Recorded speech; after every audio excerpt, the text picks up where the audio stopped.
नमस्कार. BMS first year पदार्थ विज्ञान एवं आयुर्वेद इतिहास या विषयातील आज आपण काल निरूपणम या टॉपिकच्या नोट्स पाहणार आहोत. मागील व्हिडिओमध्ये आपण दिशा निरूपणम या टॉपिकच्या नोट्स पाहिल्या होत्या. तो व्हिडिओ तुम्ही चॅनलवर जाऊन पाहू शकता.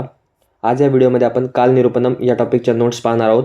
त्यामध्ये आपण त्याची कालाची उत्पत्ती, त्याची व्याख्या, त्याची लक्षणं, नंतर कालाचे प्रकार, सोबतच आपण कालाचे गुण व शेवटी त्याची उपयोगिता या सर्व पॉईंट्सच्या नोट्स पाहणार आहोत. व्हिडिओ शेवटपर्यंत नक्की पहा. तर पाहूयात काल निरूपणम. सुरुवातीला उत्पत्ती. कला शब्दाला ककार व अकार आणि ली धातूला लकार लागून काल शब्द बनतो. एक अमूर्त द्रव्य आहे. 9 कारणद्रव्यांपैकी एक स्वतंत्र कारणद्रव्य आहे. म्हणजे पदार्थ विज्ञानामध्ये सुरुवातीला जे आपण 9 कारणद्रव्य पाहिले होते त्यातील हे त्यापैकी एक हे स्वतंत्र कारणद्रव्य आहे. त्यानंतर त्याची व्याख्या. भूतकाळ, वर्तमान काळ व भविष्य काळातील होणाऱ्या ज्ञानाला कारणीभूत असलेल्या द्रव्याला आपण काल असं म्हणतो. काल हे एक आहे, विभू आहे व नित्य द्रव्य आहे. काल सूक्ष्म व गतिशील आहे, म्हणून तो क्षणभरही थांबत नाही. सर्व जीवसृष्टीची उत्पत्ती करतो. त्यानंतर काल हा धर्म अधर्म रूपाने सर्व शुभ व अशुभ कर्म करणारा आहे. तर हा होता काल निरूपणम संबंधित इंट्रोडक्टरी पार्ट. त्यामध्ये आपण त्याची उत्पत्ती आणि व्याख्या पाहिली. नेक्स्ट, कालाचं लक्षण.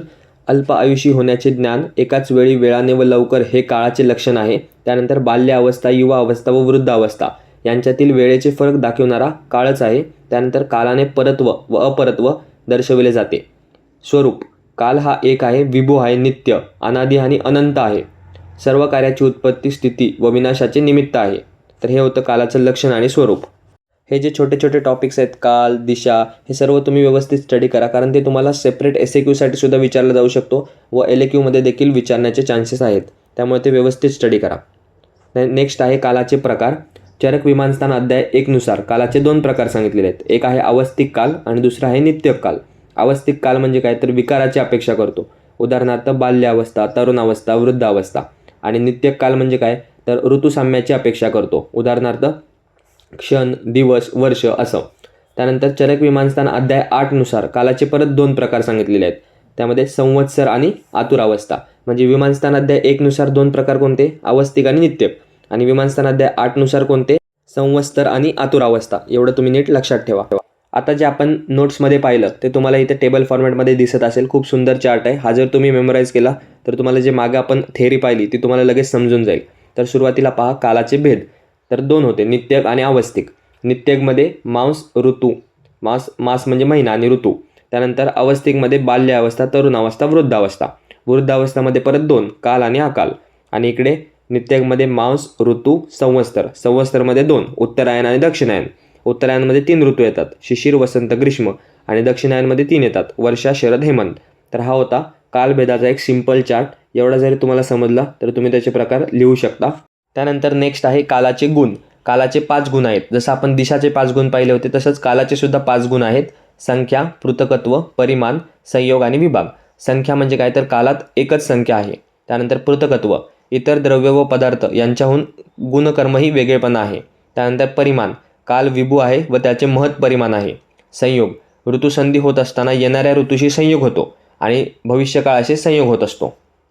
त्यानंतर विभाग, ऋतुसंधी होत असताना जाणाऱ्या ऋतूशी विभाग होतो व वर्तमान काळाशी विभाग होतो. भेद, वैशेषिकांनुसार क्रियोत्पत्ती काल किंवा परमाणु संयोग विभागाला लागणारा काळ हा एक क्षण आहे असं वैशेषिकांनुसार सांगितलेलं आहे. आता आपण सर्व पॉईंट्स तर पाहिले. आता काल निरूपणमधला शेवटचा व इम्पॉर्टंट पॉईंट काय आहे, तर त्याची उपयोगिता. तर उपयोगिता पहा. निश्चित काळी भोजन करणे स्वास्थ्यास हितकर आहे व आरोग्य प्रदान करणारे आहे. त्यानंतर रसरक्तादी धातूंचे परिपक्वतेचा काळ पुरुषांमध्ये 25 वर्ष सांगितलं आहे आणि स्त्रियांमध्ये 16 वर्ष. त्यानंतर 100 वर्षापूर्वीचे पुराणघृत कालप्रभावाने कफवातनाशक व बल्य आणि चक्षुष्य असते. त्यानंतर दीर्घ व चिरकालीन असणारे व्याधी असाध्य व स्थायी असतात. ग्रीष्मकालात व शरद ऋतूमध्ये अग्निकर्मांचा निषेध सांगितलेला आहे. रोगांच्या उत्पत्तीत त्रिविध कारणात काल परिणाम प्रधान कारण मानतात. नेक्स्ट आहे गर्भधान झाल्यानंतर 9 महिन्याच्या कालावधीनंतर बालकाचा जन्म होतो. औषधी द्रव्यांचा संग्रह काल सांगितलेला आहे. वायूचा प्रकोप वर्षामध्ये होतो. पित्ताचा प्रकोप शरदामध्ये होतो. कफाचा प्रकोप वसंत कालामध्ये होतो. योग्य काळामध्ये योग्य वेळेत निद्रा घेणे आवश्यक असते. त्यानंतर बाल्यावस्थामध्ये कफ वाढलेला असतो सकाळी. तरुणावस्थामध्ये पित्ताची वाढ होते दुपारी आणि वृद्धावस्थेमध्ये वात वाढतो संध्याकाळी. तर हे होते काही काळाची उपयोगिता. आता यामध्ये तुम्हाला जेवढे एक्झाम्पल्स लक्षात राहतील, जे तुम्हाला सोपे वाटतात ते तुम्ही लक्षात ठेवू शकता. पण पेपरमध्ये तुम्ही 8 ते 10 एक्झाम्पल उपयोगिता लिहिणं गरजेचं आहे. त्यानुसार तुम्ही स्टडी करा. तर ह्या होत्या कालनिरूपणम संबंधित संपूर्ण नोट्स.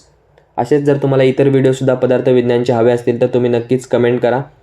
व्हिडिओ आवडला असल्यास चॅनलला सबस्क्राईब करा, व्हिडिओला लाईक करा. भेटूया एका नवीन व्हिडिओमध्ये नवीन टॉपिकसोबत. धन्यवाद. So guys, subscribe Ayurveda Essence for more such videos. You will get all handwritten notes here.